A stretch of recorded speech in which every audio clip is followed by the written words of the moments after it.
Who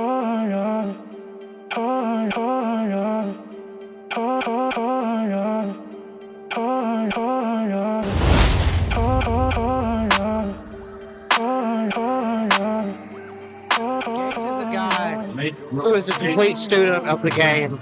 He's one of those people that absolutely loves MMA, loves boxing, loves kickboxing. He's watching every card.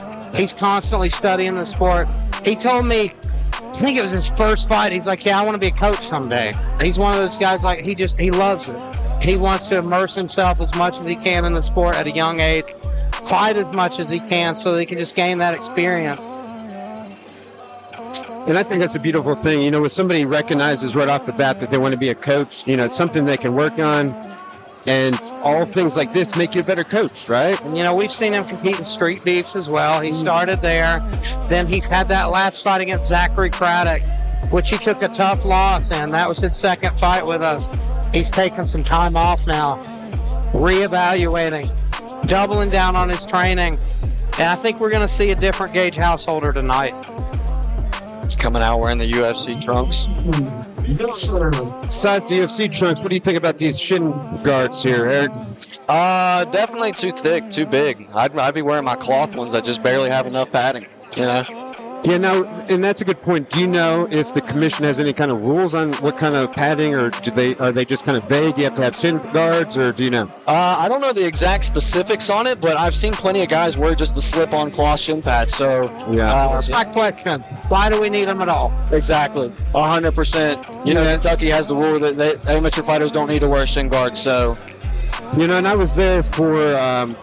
You know, when we made MMA legal in West Virginia, so part of this is the West Virginia Commission followed the rules by Greg Serb and the Pennsylvania Commission, and they wore shin pads for amateur MMA and everything else, and I think that's kind of the commission that they followed.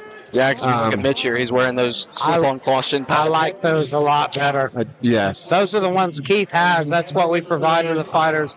Those are actually my favorite shin guards I've ever worn. But I will tell you that, you know, I know from some fights we had in the past, I also know some fighters that like those thicker ones, those bigger ones there that we don't like. And the reason is they said, like, it's like hitting somebody with a baseball bat. Right? Yeah. And I can see that too, right? Yeah, for sure. Depends on how you're looking at it. I guess I'm just one of those weird guys, man. I just like to feel that bone on bone as close as I can. And that makes way more sense to most of us, right? Yeah.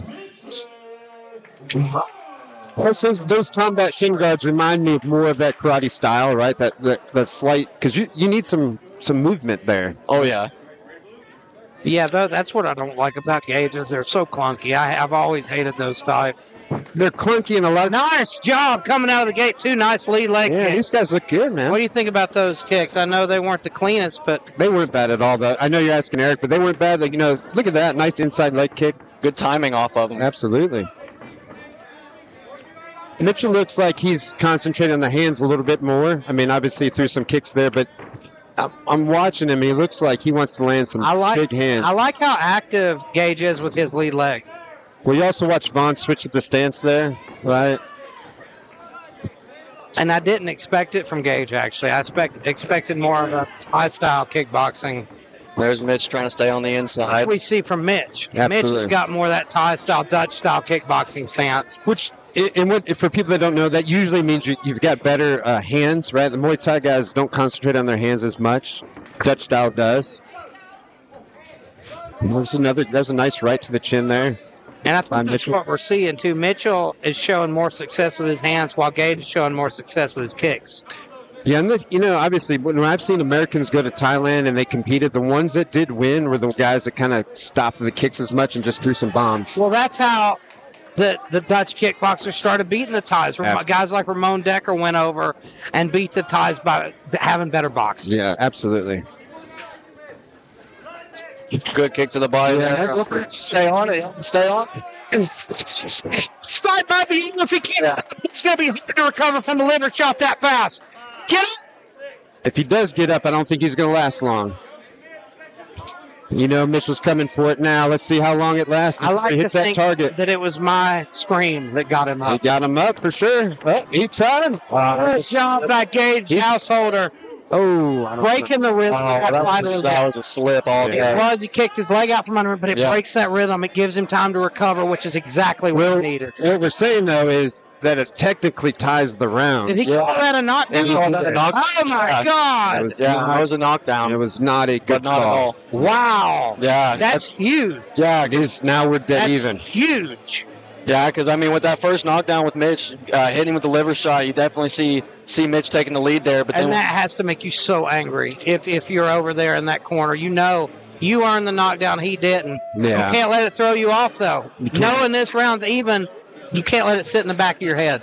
You can't. Listen, mistakes happen. Like you said, if you dwell on them, that's when you get out of your game. If I was Mitchell, I would come out, look for that liver. Right? That's all my brain would be thinking right now. You know, Eric Swan, he's been around a long time. You know that's exactly what him and Zach Wilds are telling him. Absolutely.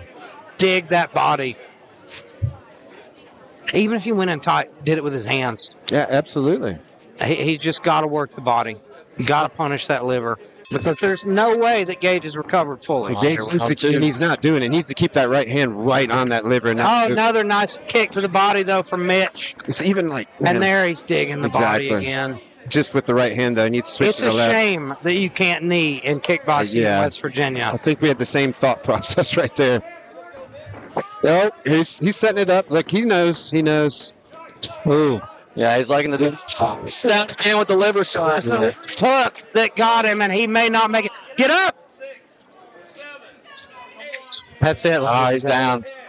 Let's see this replay. Beautiful left to the liver. So what do you think about Mitchell there? That was it's an impressive fight. You know what? I'll give him some credit here. Some of his striking looked a lot better today. Those kicks definitely did some damage to the liver, it looks like, following up with the hands. So, interested to see how that plays out in MMA in December. So, let's see. Watch this replay. So, he hit him there with another left kick. I bet you that probably hurt him a little. That left snuck in there right there. Let's watch this here, too. Bam, right there. And here comes his left hand. Right there, right under the elbow. Sneaks it in. Very, very fast shot. Very fast shot. And for people that don't know, when that liver gets paralyzed, you can just basically touch it from there, and it shuts your whole body down. And that's what happened to him. That's why it's a delayed reaction. I know for people that don't fight, they're very confused by that. 34 seconds into the second round.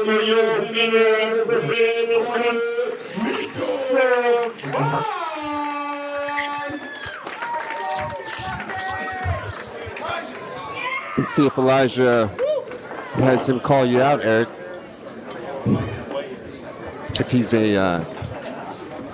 on his game, he'll start some drama. Give it up for Mitchel Vaughn. Justin getting called in there. That was an absolutely beautiful performance. That liver kick is what started it all. You knew you had it where you came out that next round hunting for that body, so talk me through it. It was a rough going down. I came here for the rough. I came in here and fought, and I didn't really know much about them, but I kept working on anything, and I got the job done. So, I think we already know what's next for you. We got your opponent right here, Mr. Eric Boone. We're going to bring you guys into the ring.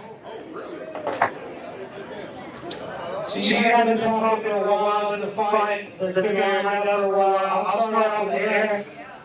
Tell me your thoughts on this matchup. Striking a little bit bigger tonight. A little bit of shots like that. I'm going to put it down. Look pretty soft. So what do you got to say, bro? I think he can beat him. I'm out there. I'm not going to have a country.